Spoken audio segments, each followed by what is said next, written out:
Zonja dhe zotërimi mbrëma, mirë se erdhët në këtë transmetim të drejt për drejt në News 24 në emisionin Kjo javë. Është entja e debatit në fakt, por sot do të fokusohemi tek një temë sensitive që ka tërhequr vëmendjen e të gjithëve këtyre orë. E diçka ka të bëjë me nisjen e një reagimi të parë që ka mbritur nga ambasada amerikane në vendin tonë, që paralajmëron të tërheqë vëmendjen dhe thotë se grupet e lidhura me Iranin mund të shënjestrojnë subjektet e lidhura me Shtetet e Bashkuara ose element të opozitës iraniane në Shqipëri.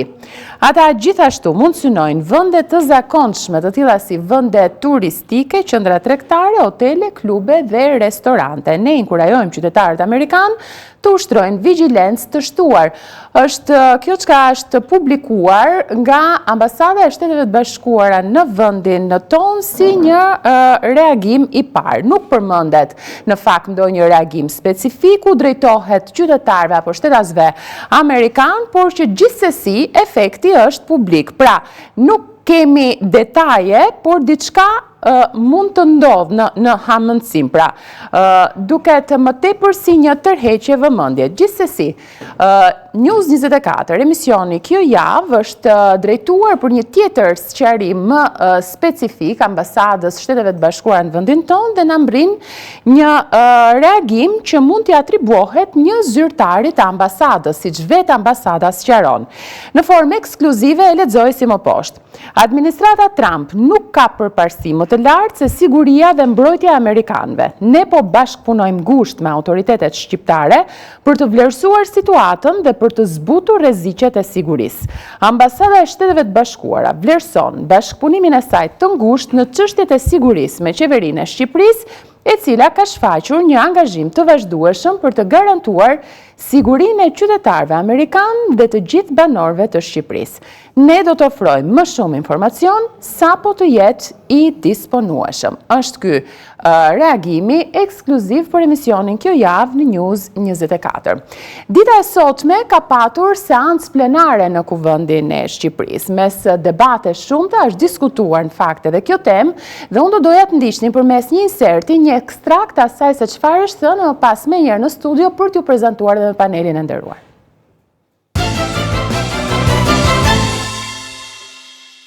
Ne kërkojmë që kryeministri të paraqitet me njëherë në seancë plenare dhe t'jap shpjegime për deputetët për 3 çështje kryesore.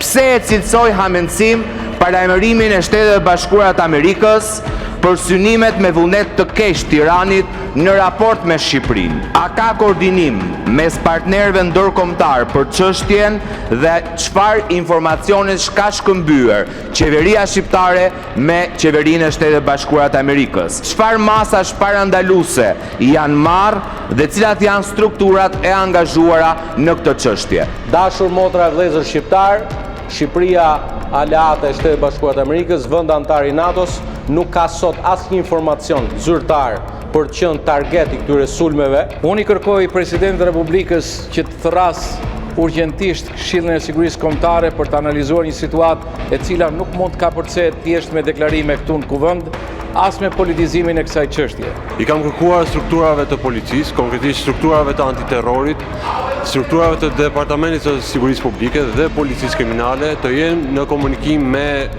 zyrën e sigurisë së ambasadës amerikane, nga të cilat me përgjegjësi të plot konfirmoj se është komunikuar. Spari nuk ka asnjë informacion konkret, qoftë edhe inteligjencë për një situatë rreziku real. Kjo është ajo çfarë është diskutuar, ndërkohë me njëherë në studio ju prezantoj me panelin ku do të kalojmë, do të komentojmë, do të analizojmë gjithçka mbetet si kryefjale këtyre orëve. Zoti Nasip Naço, ish ministri i drejtësisë, ish kreu i Komisionit Sigurisë, ish deputet i Partisë Socialiste. Faleminderit shumë që jeni me mua, zoti Naço, kënaqësi. Faleminderit dhe ju dhe për ftesë. Ish prokurori zoti Eugen Beçi, përshëndetje, kënaqësi gjithmonë të kem në studio. Auron Kalaja, gazetar, përshëndetje, mirë se erdhe Auron, kënaqësi. Zoti Vatos Lubonja, analist, publicist, mirë se erdhët studio zoti Lubonja, gjithmonë kënaqësi me ju. Ndërkohë, do doja ta nisja me njëherë bisedën me zotin Beçi. Për çfarë kërcënimi bëhet fjalë? Si mund ta klasifikojmë zoti Beçi? Një pyetje në makro sepse nuk ka asgjë konkrete, shumë i lihet vend hamendësimeve, Kështu që a ka vend për panik fillimisht? Vend për panik sigurisht nuk ka.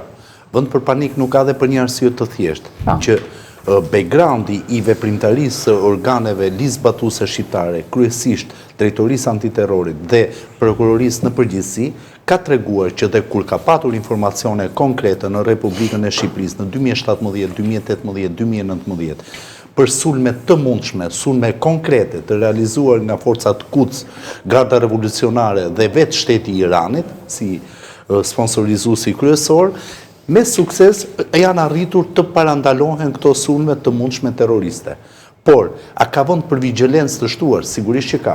Shqipëria është në radar të sulmeve që mund të vinë, por tashmë jo sulme të hapura, jo sulme përplasëse, por sulme hibride që vinë nga shteti i Iranit. Prandaj vem në antitezën tjetër që politika nuk duhet ta qetësoj totalisht dhe nuk duhet të jetë në alert përsa i përket mbajtjes së vigjilencës. Mund flasim për një kërcënim konvencional hibrid, që ta sqarojmë pak se çfarë do të thotë? Kërcënimet hibride, fakti që në Shqipëri janë parandaluar 3 atentate të mundshme terroriste, të përgatitura drejt për drejti, të provuara me prova ligjore nga forcat e Gardës Revolucionare dhe forcat Quds, tregon që Shqipëria mund të jetë një target.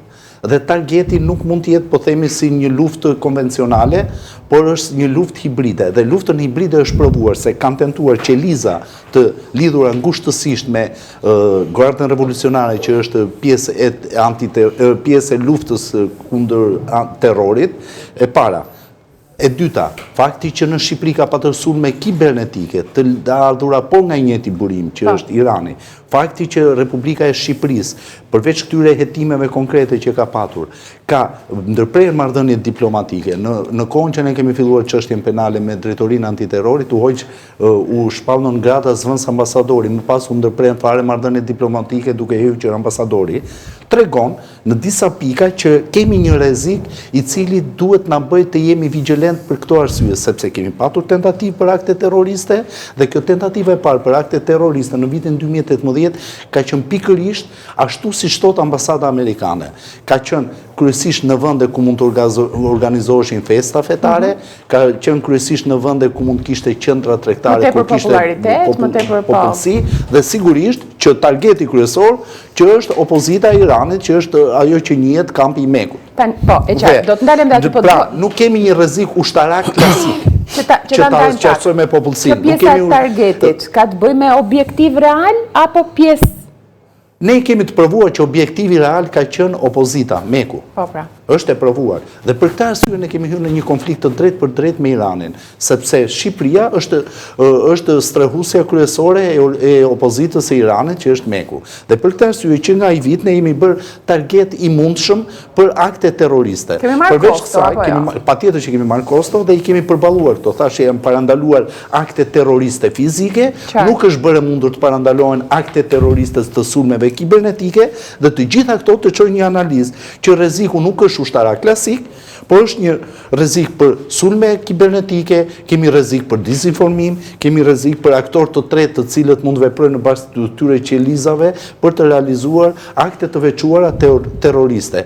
Kush është dizinformimi? Nga hetimet tona konkrete që kemi patur, kemi arritur të identifikojmë një grup personash të cilët pagueshin drejt për drejt nga shteti i Iranit për të disinformuar opinionin publik shqiptar, për të krijuar, po themi, turbulli në përsa i përket propagandës së tyre, dhe pikërisht kjo propagandë e cila shfaqej her pas here edhe në ekranet televizive shqiptare, arrinte në konkluzionin që sulmet ishin të koordinuara fizike nëpërmjet akteve terroriste, kibernetike, nëpërmjet disinformimit, nëpërmjet aktorëve të tretë. Të gjithë këto element nuk mund ta